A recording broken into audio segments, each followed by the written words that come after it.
السلام علیکم ورحمۃ اللہ وبرکاتہ۔ الحمدللہ کفا وسلام علی عبادہ الذین اصطفیٰ، اما بعد۔ محترم ناظرین اکرام، آج کی نشست کا موضوع ہے زکوٰۃ کس کو دیں۔ اعوذ باللہ من الشیطان الرجیم، بسم اللہ الرحمن الرحیم۔ انما الصدقات للفقراء والمساکین والعاملین علیہا والمؤلفۃ قلوبہم وفی الرقاب والغارمین وفی سبیل اللہ وابن السبیل فریضۃ من اللہ واللہ علیم حکیم۔ سورہ توبہ سورہ نمبر 9 آیت نمبر 60۔ زکوٰۃ کن کو دینا ہے؟ اس میں 8 لوگوں کا ذکر ہے۔ نمبر 1 فقیر، نمبر 2 مسکین۔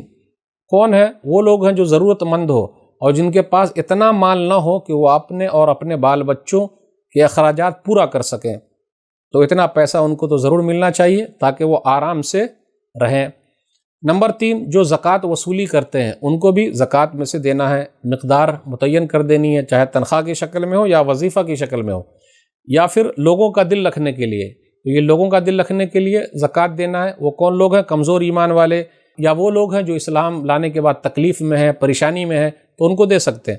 یا پھر ان کافروں کو بھی دے سکتے ہیں جن کے یہاں مسلمان رہتے ہیں، یا وہ کافر بھی جن کے علاقے سے مسلمانوں کا گزر ہوتا ہے، تاکہ وہ رحم کھائیں، مسلمانوں کی حفاظت کریں اور مال وغیرہ ان کا نہ لوٹیں، تو ایسے لوگوں کو بھی دیا جا سکتا ہے۔ پھر اسی طریقے سے وفی الرقاب، گردن چھڑانے کے لیے، غلاموں کو آزاد کرنے کے لیے، یا پھر جیل کے اندر جو لوگ بند ہیں ان کو نکالنے کے لیے، ناحق بند ہیں ان کو نکالنے کے لیے زکوٰۃ کی رقم دینی چاہیے۔ والغارمین، نمبر 6 وہ مقروض آدمی جو قرضہ ادا کرنے کی طاقت نہیں رکھتا اور قرض بھی جائز مقصد کے لیے لیا ہو۔ کبھی کبھی کاروبار کیا لیکن پورا گھاٹا ہو گیا، دکان بیٹھ گئی، تو کیا کریں گے؟ تو ان کو نکالنے کے لیے ایسا کیا جا سکتا ہے۔ پھر اسی طریقے سے وفی سبیل اللہ، اللہ کے راستے میں جہاد فی سبیل اللہ، یا دینی مدارس ہیں یا دعویٰ سینٹر ہیں، ایسے سب لوگوں کو دینا ہے تاکہ اللہ کا پیغام اللہ کے بندوں تک پہنچ جائے۔ نمبر 8 مسافر کو دینا ہے۔ سفر میں نکلا تھا، جیب کٹ گیا، نہیں جا سکتا، تو زکوٰۃ کا پیسہ ان کو دے دیں تاکہ وہ اپنی منزل تک پہنچ جائے۔ تو آپ چاہے 8 کو دے سکتے ہیں یا کچھ کو دے سکتے ہیں، وہ اپنے اوپر ہے، حالات کے اعتبار سے ہے، لیکن خیال رکھنا ضروری ہے۔ قریبی رشتہ دار اگر محتاج ہو تو زکوٰۃ، صدقات، عطیات انہیں پہلے دینا چاہیے، ان کا خیال رکھا جائے۔ ماموں اگر محتاج ہو تو زکوٰۃ میں سے، صدقہ و خیرات میں سے انہیں دے دیں۔ مالدار بیوی اپنے شوہر کو دے سکتی ہے زکوٰۃ، لیکن شوہر جو ہے اپنی بیوی کو زکوٰۃ نہیں دے سکتا اور نہ کھلا سکتا ہے۔ کیوں؟ اس لیے کہ اس کے ذمے ہے، بیوی بال بچوں کو زکوٰۃ نہیں بلکہ حق دینا ہے۔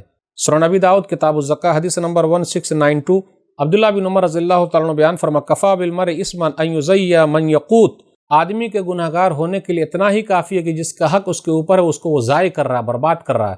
ہمارے اوپر جو بال بچوں کا ہے مسئلہ، ماں باپ کا مسئلہ ہے، حق ہے، وہ دینا ضروری ہے۔ زکوٰۃ ان کو نہیں دے سکتے، ان کا حق دینا پڑے گا۔ پھر اسی طریقے سے آل رسول کو زکوٰۃ نہیں دے سکتے۔ آج کل کچھ لوگ بولتے ہیں ہم سید ہیں، ہم زکوٰۃ نہیں کھاتے۔ ارے بھائی سید ہیں تو کیا نبی صلی اللہ علیہ وسلم تک پہنچے ہیں؟ کچھ ہے کیا لکھا ہوا؟ نسب نامہ ہے کیا لکھا ہوا؟ بولے ہم سید ہیں، ہم نہیں کھاتے۔ ہاں، نبی صلی اللہ علیہ وسلم کے خاندان کے لوگ زکوٰۃ نہیں لے سکتے۔ صحیح مسلم کتاب الزکاۃ کتاب نمبر 12 حدیث نمبر 1072، ان هذه الصدقات انما هي اوساخ الناس وانها لا تحل لمحمد ولا لآل محمد۔ یہ صدقات جو ہیں، یہ زکوٰۃ جو ہیں، یہ لوگوں کے مائل کچیل ہیں اور یہ محمد صلی اللہ علیہ وسلم اور محمد صلی اللہ علیہ وسلم کے خاندان کے لیے حلال نہیں ہے۔ ماں باپ کو زکوٰۃ نہیں دینا بلکہ ماں باپ کو حق دینا ہے۔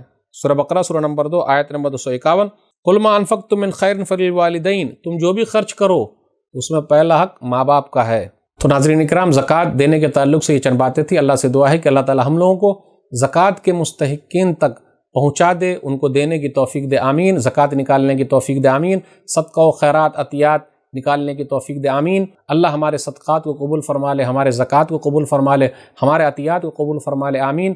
والسلام علیکم ورحمۃ اللہ وبرکاتہ۔ آپ اپنی زکوٰۃ، صدقات اور عطیات دیے گئے اکاؤنٹ نمبر یا QR کوڈ سکین کے ذریعے یا پھر گوگل پے کے ذریعے بھی بھیج سکتے ہیں۔ مزید جانکاری کے لیے دیے گئے نمبر پر رابطہ قائم کریں۔ سپورٹ البر۔